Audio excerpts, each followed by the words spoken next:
This last Sunday in January, and we're going to close out our Getting Grounded Basics lessons for the month by taking a look at the religious science understanding of the fact that there's a golden thread of truth that winds itself through all religious teachings, all philosophy and science, and that thread leads to the concept of mysticism. So if you have your yearly journal and you're making notes, you'll see that the talk today is about mysticism. But don't let the word scare you. Last week up in Ocala, Reverend Cindy was also talking about mysticism because it's just an important part of living a life that's centered in the divine. And to be a mystic is to go beyond the letter of the faith, to go beyond the things that you're taught and actually have a personal experience with the divine that's in your own life. A personal experience. Every walk of faith has the potential to become a closer walk of mysticism. Each of us get to choose how much we want to kind of memorize the words that we talk around here, or how much we want to know the truth for ourselves and live it. And we get to decide whether we learn to talk about God, or do we want to live and learn to commune with the divine that's available to us in every day. So what is a mystic? What is a mystic? Let's kind of deconstruct that word a little bit. So I don't pretend to have all the wisdom myself, so let's teach some things that other great spiritual teachers will share their definitions. So the first one is William McNamara, and he says, the mystic is not a special kind of person. Each person is a special kind of mystic. That means you. This statement makes it clear we're all mystics. We're all mystics. Each of us is our own special kind of a mystic. Each of us has our own relationship with the divine. We are either living that mystical life on purpose, with our minds engaged in it, or kind of by default. So perhaps if I take this definition, maybe we should all consider ourselves mystics, right? Ernest Holmes says this. Good old Ernie, he says, a mystic is not a mysterious person, but is one who has a deep inner sense of life and their unity with the whole. A deep inner sense of life. Let's see if there's something in that sentence for us, because when we have a deep inner sense of life, and we understand that we're part of a greater whole, we are kind of tiptoeing into the realm of mystical way of living. We just start to consider those two things. Life is not happening out there somewhere. Life is happening, real life is happening in here. And if that is the definition, then maybe I can consider myself a mystic, right? So he goes on to say more though. He says, a mystic is one who intuitively perceives truth and who without conscious mental process arrives at spiritual realization. The mystics include the great prophets, the inspired writers, the illumined souls of all ages. All the mystics have recognized the absolute unity of God and man. That's from our textbook, right? So here Holmes is saying that once you begin to live your life within your own truth, your own relationship with the divine, that inner life, you start to see the truth of a situation almost immediately. You just suddenly know. You suddenly know. You begin to speak a little bit differently because you're describing things happening around you in a way that illustrates that you understand that something bigger is going on, much bigger, and it's happening all the time. You begin to recognize that you're never separate from God itself. You're never separate from God. Okay, so with that, maybe I am a mystic, right? Do you see it in yourself? Do you see it in yourself? The possibility of seeing life in a different way. And I'll quote Richard Rohr too, Father Rohr. He's a great Christian mystical teacher, and he defines mystic like this.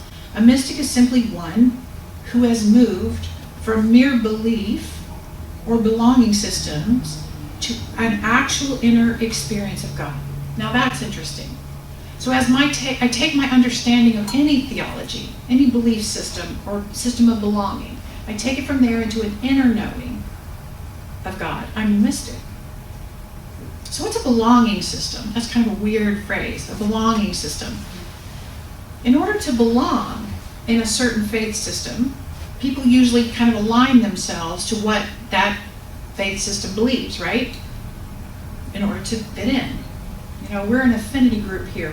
We think alike.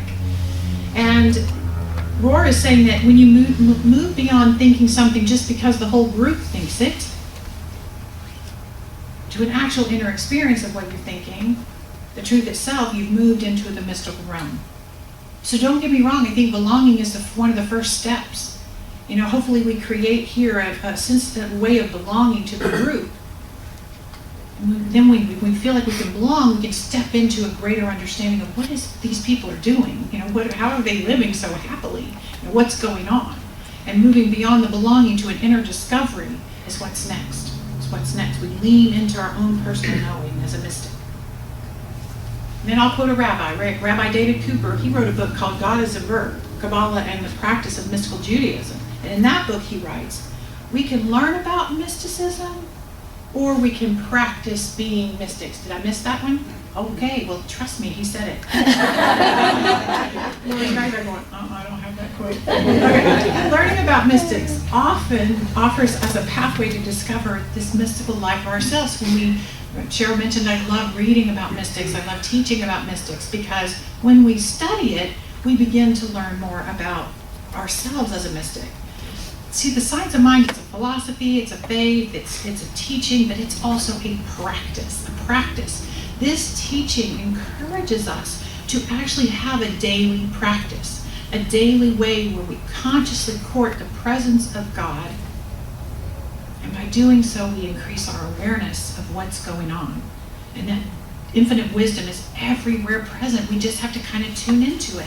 And spiritual practice opens us up to that deeper discovery of the truth for ourselves.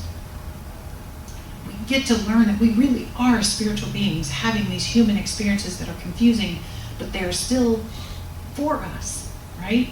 And spiritual practice is about waking up that mystical mind every day. I use the phrase spirit spectacles. It's like putting on our spirit spectacles so that where we look at life is from that perspective that all is well and that God is a part of all of this. See, the basic knowing of all the mystics is oneness with everything. All the mystics taught that oneness. When you study the teachings of the mystics across the ages, they're profoundly similar experiences. They may come from all different parts of the world, different religions, different belief systems, but they're all saying, God is everywhere. God is in me. God is in you. We're all one with the one. And in our textbook in chapter 20, it talks about all the mystic teachers, Jesus, Rumi, Teresa de Avila, Meister Eckhart, Emma Curtis Hopkins, Thomas Merton, Joel Goldsmith, Ernest Holmes, and more. And they all show us the way to a deeper understanding of the mystical experience. When we study those things, then we understand that God and humans are one. And out of the oneness rises the individual. Out of the oneness of all rises you and your amazing self and your own unique self. Individuality means that you have personal freedom, complete choice. You can do it any way you want to do it, right? But you also have freedom and the power to back up that freedom. Because not only are our experiences a part of the universal body of experiences, we are also part of that one creative process. We are part of creating and co-creating our experiences with life. We plant the seeds and the law picks them up and makes them our lives. And as individuals, we participate in that oneness of consciousness. One of my professors in ministerial school, he's a mystic himself, Amit Goswami. He taught it this way. If ordinary people really knew that consciousness and not matter is the link that connects us with each other in the world, then their views about war and peace, environmental pollution, social justice, religious values, and all other human endeavors would change radically. It is our consciousness and the consciousness of the universe that makes oneness the great reality. We can argue over physical things. We can have wars over physical things, such as possessions and property and borders and walls. But the bigger truth is that we are forever connected with human thought, with the oneness of human thought. all seeming problems are universal in nature, and we solve them through one consciousness. And until we do that, until we as a human race decide to solve problems in consciousness, the problems will persist. So when we know this truth, our striving is to change something within us, for the good of the whole, actually. And we work to inspire change in the consciousness of the world around us. Mysticism is not found in complicated rituals. It's not found in activities that we must plan. It's about finding that presence within us, within ourselves, within the quietness of our own awareness, and the opening of our eyes and ears to the divine truth. We let our minds and hearts find that mystery that's around us. It's in the most unexpected moments that we experience the presence of the divine. So I want to read from the traditional Vedanta teachings of India for just a moment. It says, when you know beyond any doubting that a single life force flows through everything, and that you are this life, then you will love all beings naturally and effortlessly. And when you realize the depths and fullness of love for your own self, you will know that every living being and the entire universe are included in your care. You are not in the body is in you.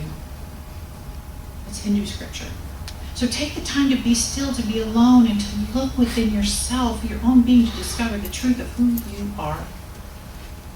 And once you know the truth of who you are, you get to continue on the path of evolution, and you don't resist the things that are happening so much in your life. So what does this mean for me personally? What does this mean for me personally? You know, I bring this lesson alive in my daily life by purposely taking Spirit's hand metaphysically every day. And that might sound hokey or whatever, but it's really true. It's what I do. See, I realize that every morning when I wake up, I have a fresh 24 hours to do something with, right? And not only do I get to choose what I do with my physical body, what I do with my mind every day, but I also get to choose what my spiritual eyes see every day. How do I look at everything in my life? How do I look at it? Do I look at things as broken or difficult or crazy or confusing? Sometimes I do, but there's an invitation to instead let my soul look around at everything that's going on. Let my soul look around at the things in my life and see a greater truth that's unfolding for me.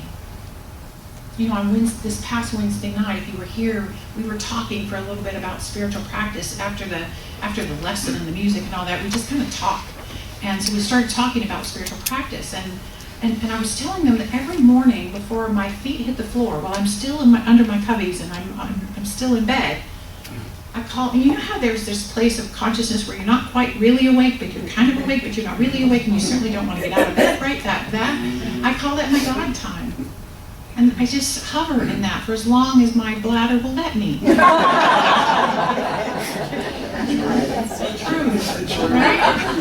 But if I can stay in that for a little while, and I think about the day ahead, I think about the meetings I have to have and the conversations I have to have and who all of you I have to interact with, and I think, what do I need this day? What God quality would make a difference in my day today? And I pray that in. I pray that in. Sometimes I choose peace. You know, sometimes I choose love. Sometimes I choose beauty or confidence or gratitude or creative flow or whatever. Sometimes I choose prosperity and abundance. Today I chose grace. Grace. I literally invite God to delight me in this day by magnetizing to me moments for me to feel that presence, to feel that quality in my day. So I've kind of anchored myself in that for the day. It's really like I dropped my anchor in peace, let's just say. And I'm not being pulled off this spot of peace. You can rock me with whatever, but I'm going to stay in my peace, right? I'm just going to stay there. Peace is my birthright. Peace is my inner core. Peace is my identity. The winds can blow, the things can happen, but I'm anchored in peace. Today I'm anchored in grace. In grace, peace is God, grace is God, and anything that is God is possible for me. That's the truth. And so it's my way of waking up my mystical self every morning. But here's the deal. Even with great spiritual practice anchoring my day, I'm still having a human experience. Every day I'm faced with choices just like all of you are, right? And here's the thing. Society tends to think, I'm not saying y'all think it, but a lot of people think that ministers just kind of have it all together, right? Oh, she's doing her prayer work, she's just floating along. Yeah, don't take that idea to heart. I certainly don't. You've asked me to be the spiritual leader of this community, and I accepted that challenge and that honor. But never forget that I'm human too. I'm just doing the world just like you are. And I encourage you to live life this way, and I'm constantly looking at my life and trying to make new choices that better reflect my inner sense of my God self in my life, but I'm just human too. And each of us learn to cultivate our mystical relationship with God. And when we do that, as a primary relationship, I was talking the other day that a lot of people have animals as their primary relationship in life, right? There are some of you in the room, I know, I can see. But let's not forget that God is our primary relationship, and let's not forget that the human ego and the egos of others around us can get triggered into judgment, right? Into judgment. And when we follow our soul's calling into a life, and we take steps toward life that better reflects our primary relationship with the divine, others might not think that that's leading to their highest and best. Even when it's leading to ours, other people might not feel like it's theirs. And we have to learn to surrender and trust Spirit and all those things, and encourage each other's growth and evolution. You encourage me and I encourage you, and that's just what we do. And the power of community that supports a mystical way of living is a powerful community. I want us to have that healing and loving environment in this room where we can all just encourage each other. Don't forget the God within you. Don't forget that you are divine. My talk title is Mystically You. Mystically You. Who would you be, and what would your everyday life look like if you were choosing your highest mystical self? Who would you be if you allowed your soul to guide your life instead of your ego, instead of your human personality? What would your day look like if you woke your soul up to drive the bus of your life every morning? And since we're all mystics, we can trust that somewhere deep within us, there's a connection to God that can never, ever be broken. And when we touch that place inside, we know it and we feel it. We feel it. Shannon Hales said in a book of 1,000 Days, she's a beautiful writer, she said, I let my head fall back and I gazed into the eternal blue sky. It was morning. Some of the sky was yellow, some the softest blue. One small cloud scuttled along. Strange how everything below the sky can be such death and chaos and pain, while above the sky is peace, sweet blue gentleness. I heard a shaman say once, the ancestors want our souls to be like the blue sky. Look up at the sky today. It's a gorgeous sky out there today. Look up at it and let your soul feel the connection to God. In closing, I want to share a poem by Gordon Sumner, which was made into a song by Sting, and it says this: when you're down and they're counting, when your secret's all found out, when your troubles take to mounting, when the map you have leads you to doubt, when there's no information and the compass turns to nowhere that you know well, let your soul be your pilot. Let your soul guide you and guide you well. When the doctors failed to heal you, when no medicine chest can make you well, when no counsel leads to comfort, when there are no more lies they can tell, no more useless information, and the compass spins. The compass spins between heaven and hell. Let your soul be your pilot. Let your soul guide you and guide you well. And your eyes turn towards the window pane, to the lights upon the hill. The distance seems so strange to you now. The dark room seems so still. Let your pain be my sorrow. Let your tears be my tears too. Let your courage be my model, that the north you find will be true. When there's no useless information and the compass turns to nowhere that you know well, let your soul be your pilot. Let your soul guide you upon your way. So let us close with our affirmation, and then I want Jay to sing that poem for you. Our affirmation for the morning is, I open my eyes, my ears, my heart, and my mind to the infinite presence and discover within myself the great